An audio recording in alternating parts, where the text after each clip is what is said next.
اعوذ باللہ من الشیطان الرجیم بسم اللہ الرحمن الرحیم نحمدہ ونصلی علی رسولہ الکریم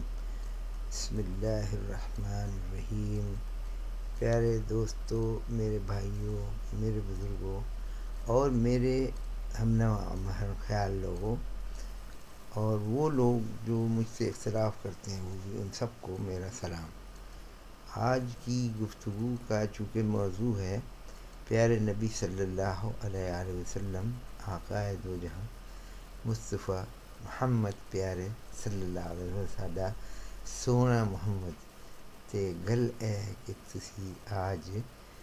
بڑے پیار نال میری گل سنو گے تو میں تمہیں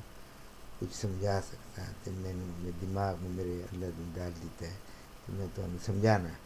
تے اگر تھوڑی سمجھ آ جائے تو میرے واسطے دعا کرنا،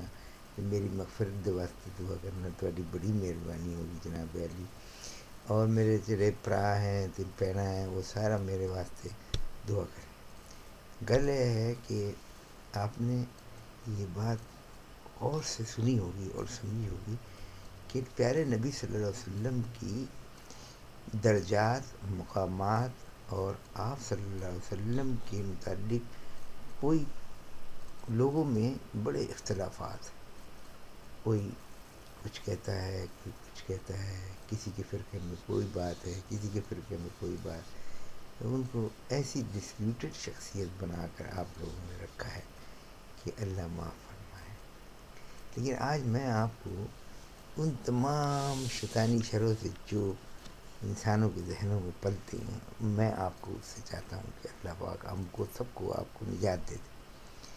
سب سے پہلی بات یہ ہے کہ جب اللہ رب العزت نے کائنات تخلیق کی، جب کائنات تخلیق کی تو اللہ تعالیٰ نے تمام مخلوقات کو جمع کیا اور جمع کر کے پوچھا، سوال کیا کہ تم سب میں سے کوئی ایسا ہے جو بھئی میرا کام کرے۔ ساری مخلوقات بڑی حیران ہوئی اور پریشان ہوئی کہ یا رب العالمین، آپ تو کائنات کے مالک اور خالق ہیں، آپ جو چاہتے ہیں کرتے ہیں، آپ کا کون سا ایسا کام ہے جو ہم کریں؟ تو آپ اللہ پاک نے جس جل جلالہ مانے والوں نے یہ فرمایا کہ میرا ایک کام یہ ہے کہ جب میں کائنات کو تخلیق کر رہا ہوں اور اس کو میں بنا رہا ہوں اور دنیا بھی بنا رہا ہوں اور تمام جمادات اور درخت اور پودے اور ہر چیز میں نے تخلیق کی ہے، تو بھئی میری تعریف کو کون بیان کرے گا اور میرا انٹروڈکشن یا میرا تعارف کون کرائے گا کائنات میں، اور میرے نام کو بلند کرنے کے لیے کون کوشش کرے گا؟ تو تمام مخلوقات خوف زدہ ہو گئے، ڈر گئے، دہشت زدہ ہو گئے، فرشتے بھی دہشت زدہ ہو گئے، درخت اور پرندے اور جناب جمادات، اور پھر حتیٰ کہ یہ کہ سورہ میں آپ نے سنا ہوگا قرآن حکیم میں کہ پہاڑ نے بھی، جو بہت سخت تھا، ہارڈ تھا، اس نے کہا کہ جناب یہ میرے بس کی بات نہیں ہے اور میں تو عاجز ہوں اور میں تو ریزہ ہو جاؤں گا آپ کی خشیت سے، میرے بس میں یہ کام نہیں۔ میرے دوستوں، میرے بھائیوں اور میرے بزرگوں، آپ دیکھو پیارے نبی صلی اللہ علیہ وسلم جو اب اول الخلائق ہیں، ہمارے پیارے نبی جن پر ہم درود شریف پڑھتے ہیں،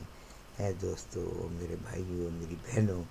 سرکار دو عالم صلی اللہ علیہ وسلم، ہمارے پیارے نبی، ہمارے آقا، ہمارے پیارے سرکار جن پر ہمارے ماں باپ قربان، انہوں نے اس بات پر اللہ پاک سے یہ وعدہ کیا کہ یا رب العالمین، اس کام کو میں کروں گا، یہ کام آپ کے نام کو بلند کرنا، آپ کے نام کو انٹروڈیوس کرنا، پہچان کرانا کائنات میں، تخلیق کائنات میں، جہاں جہاں بھی آپ اور میں سب میں کام کروں گا۔ یہ بہت مشکل، بہت سخت کام تھا میرے دوستوں، میرے بھائیوں، اور سرکار دو عالم صلی اللہ علیہ وسلم نے اللہ کے اس کام کو جب دنیا میں تشریف لائے تو آپ نے دیکھا کہ کس پریشانیوں سے، مصیبتیں، صعوبتیں برداشت کر کے،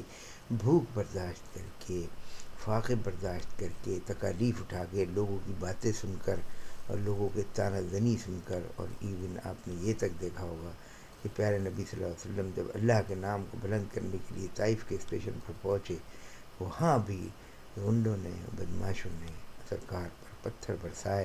اور میرے پیارے آقا صلی اللہ علیہ وسلم کے پیر مبارک میں اور نال مبارک میں بھی خون جم گیا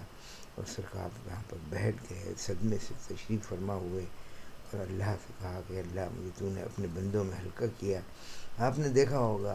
کہ کس طرح کعبۃ اللہ میں سرکار نماز پڑھ رہے ہیں تو اس وقت آپ کے کاندھے پر اوجڑی رکھوا دی ابو جہل نے۔ آپ نے سنا ہوگا اور آپ نے دیکھا ہوگا میرے دوستوں اور بھائیوں کہ کس طرح سے کہ ابو لہب اس کی بیوی کس طرح کانٹے بچھایا کرتے تھے۔ اور میرے دوستوں دیکھا ہوگا کہ کس طرح سرکار کا دندان مبارک شہید ہوا۔ اتنے سخت کام، اتنی مشکلات میں اللہ کے نام کو بلند کرنے کے لیے سرکار نے جو بیڑا اٹھایا تھا، اللہ پاک کے اس کام کو مکمل کیا، اور آج الحمدللہ رب العالمین پوری کائنات میں اور پوری دنیا میں یہ اللہ کے جو بندے ہیں، مسلمان جو امتی ہیں، وہ پیارے نبی صلی اللہ علیہ وسلم کے اس عمل سے آج دوزخ سے بچ رہے ہیں، جہنم سے انہوں نے خلاصی پائی ہوئی ہے۔ کیونکہ سرکار اگر یہ کام نہیں کرتے اور ہم آج نبی کریم صلی اللہ علیہ وسلم کی امت میں نہیں ہوتے تو میرے دوستوں اور میرے بھائیوں، تو آپ کو معلوم ہے کہ ہم کبھی بھی جنت میں داخل نہیں ہوتے، اور ہم پر جو آفات اور مصیبت آتی اس سے ہم کو پناہ دلانے والے پیارے نبی صلی اللہ علیہ وسلم ہیں۔ عشق رسول کے معنی یہ نہیں ہے کہ ہم صرف زبان سے یہ کہتے رہیں کہ ہم عاشق رسول ہیں، عاشق رسول ہیں، عاشق رسول ہیں۔ عاشق رسول کا مطلب یہ ہے کہ ہم پیارے نبی صلی اللہ علیہ وسلم کے جتنے بھی بتائی ہوئی باتیں ہیں ان پر اتباع کریں، ان کو مانیں، عین ہی مانیں، جیسے چاہیں، اور درود اکبر اور درود شریف نبی کریم صلی اللہ علیہ وسلم کی ہم پڑھتے رہا کریں۔ اور پیارے نبی صلی اللہ علیہ وسلم کو اللہ نے تو ان کا بدلہ اور مقام دے دیا، ہم بھی اللہ سے ان کے محمود مقام کے لیے دعائیں کیا کریں۔ میرے دوستوں اور بھائیوں، اب میں دوسری ایپیسوڈ میں آپ کو مزید کچھ بتاؤں گا۔ آپ پڑھیں درود شریف، اللہم صلی علی محمد وعلی آل محمد کما صلیت علی ابراہیم وعلی آل ابراہیم انک حمید مجید، اللہم بارک علی محمد وعلی آل محمد کما بارکت علی ابراہیم وعلی آل ابراہیم انک حمید مجید۔ اور پڑھیں اشہد ان لا الہ الا اللہ وحدہ لا شریک لہ واشہد ان محمدا عبدہ ورسولہ۔